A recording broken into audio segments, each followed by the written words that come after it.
Candy making is a huge part of the ministry. 40 friends recently got together and began to make thousands of bracelets that we can hand out to the kids at these rave parties. We called it Operation Candyland. This is an exciting part of the ministry because virtually anyone can make candy, the young and the old, in groups or in individuals. We encourage every bracelet to be prayed over. We hope to someday figure a way to mark each bracelet to identify the maker. Wouldn't it be cool and encouraging for both the new believer and the candy maker to meet? So what is this Plur thing about? Ravers adhere to a motto called Plur. You'll see it tattooed on their bodies or printed on their clothing and accessories. It stands for peace, love, unity, and respect. This is what the kids seek, and this is what they testify that they are finding at these rave parties.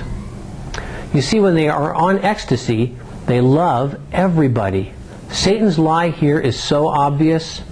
These kids announce to the world that they are looking for Plur. They want what we have, yet they are looking for it in the wrong place. What Jesus gives us for free, they are paying dearly for, and they are getting a fake. And what is so sinister is that they are finding it. They just don't know that it's a cleverly wrapped lie. And check out the attendance. April 2009, 11,000 rave in Redlands.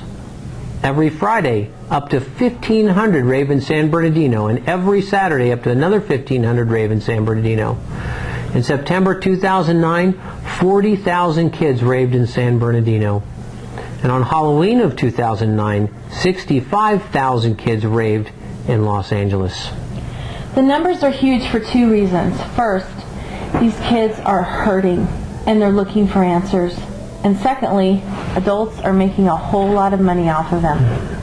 Look at these ads. These are ads from the recent raves that we've attended. They are not cheap to make. The entrance fees are as much as $65 per person.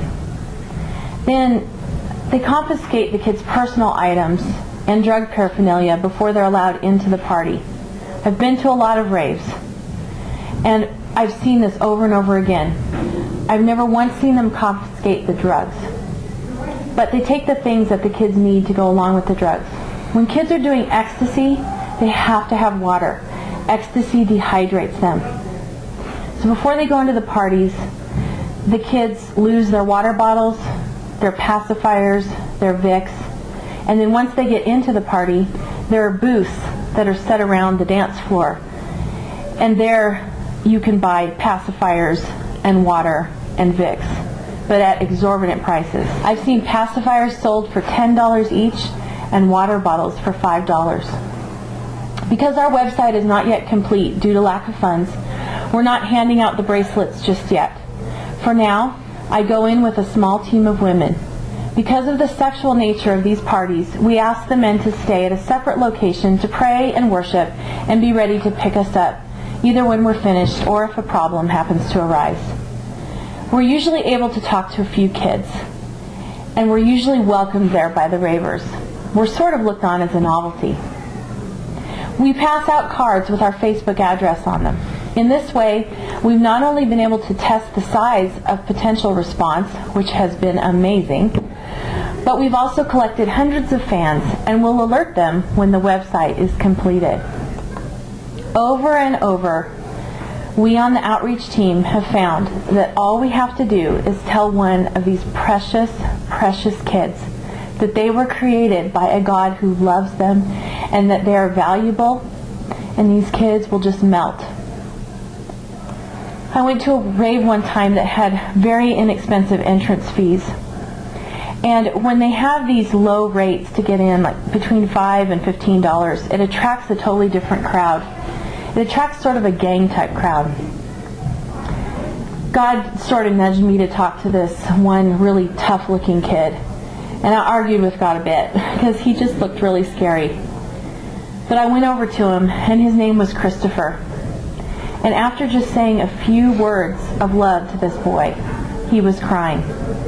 It's like these kids have never heard that they're loved before. I recently spoke with an adult who grew up in the rave scene. He's since come to know Jesus. He was so surprised to hear about our ministry. He said he'd never heard of Christians reaching out to ravers before. He thought about it for a minute, and this is what he said. You know, if a Christian had shown up at a rave and invited me to go to church with them, I think I would have gone. That's what I was looking for. It's just that no one ever came.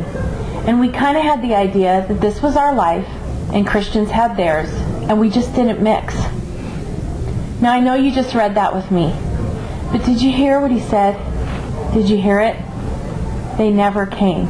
No one ever came. Pastors and friends, these kids are hurting. These kids have been raped by our culture. They're being raped by those who want to profit off their lives. They're being raped by the internet. They're being raped by an educational system that tells them they are a worthless product of evolution. They're being raped by a society that has simply stopped caring about kids. And the enemy leads them into raves and rapes them again with the promise of plur.